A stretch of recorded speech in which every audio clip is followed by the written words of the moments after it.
You know, Dan, as I look at the letters from the last week, it's very typical. As many as two-thirds can be about cheating.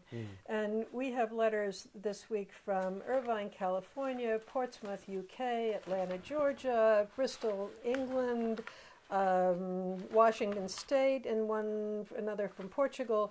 And what they have in common is people just wondering, how can I keep this from happening to me again? I've had several bad experiences, and now I'm worried that my current partner either may be thinking about cheating or is always accusing me of cheating. Right.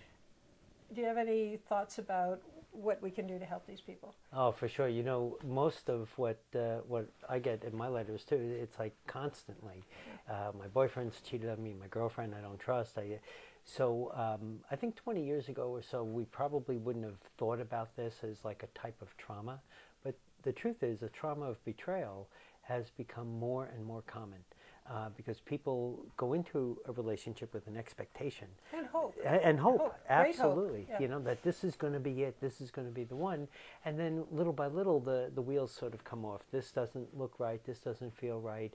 And I think the cornerstone is that people don't talk much about what it is that they're expecting from their partner. Yeah. And so then little things start to chip away at it. And I think that's really the moment when people can find a way to reconnect. If they can talk about what their needs are and what their expectation is early on, then these betrayals don't sort of grow arms and legs. Because it starts out that the person says they'll be home at 10, they don't come home till 10:30.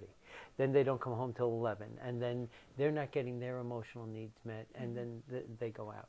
So I think prevention is really important, and prevention through discussion. You know, what's my expectation? Yeah. And what does cheating mean? Yeah. You know, one of the things I find repeatedly in these letters is that people have different ideas of what cheating means. Right. For some people, cheating means actually having a sexual relationship with somebody on the side, and for other people, it's maybe flirting on the bus. Right. And for some people, it's okay that their partner have a sexual relationship on the side as long as they don't tell the other person. And for some people, is you better tell me, and that's okay. We have an open relationship.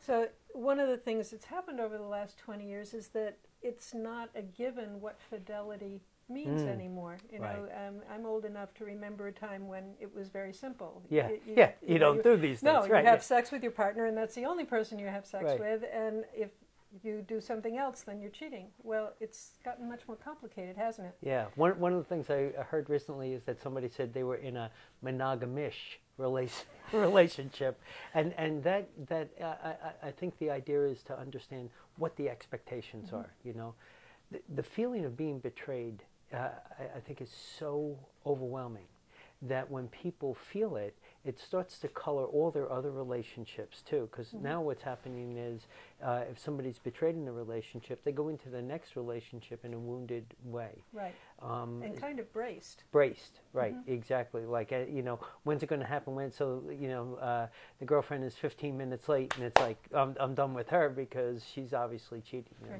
that kind of thing.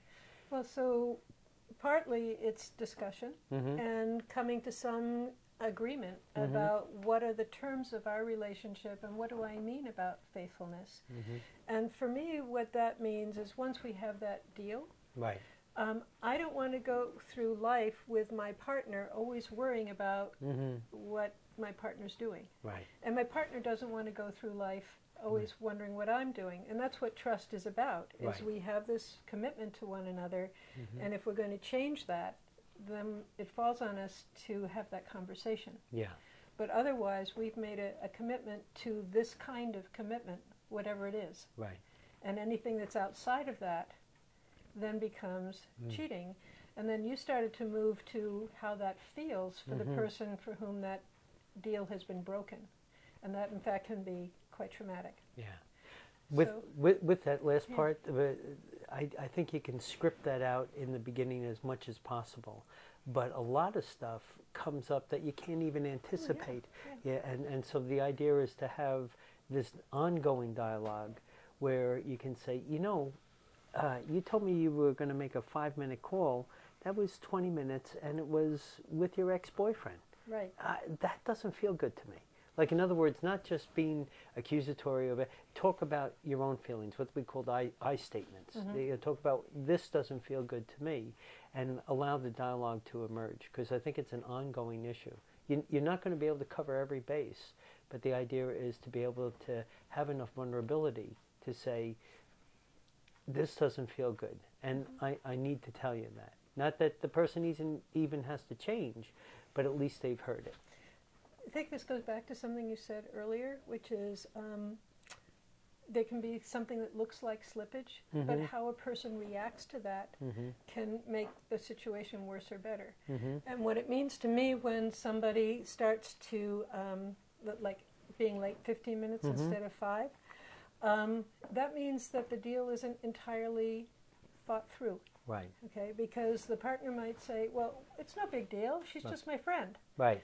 Well, if it is a big deal to you, right, then that becomes another part of, oh, we need to talk about this, rather than he gets defensive or she, and the other person then gets accusatory, and then the other person gets more defensive, and now we have a big fight. Right. And here we go. Yep. Rather than seeing it as, oh, this is another piece of our contract, if you will, our emotional contract that we need to talk through and see if we can come to a place where we're both comfortable.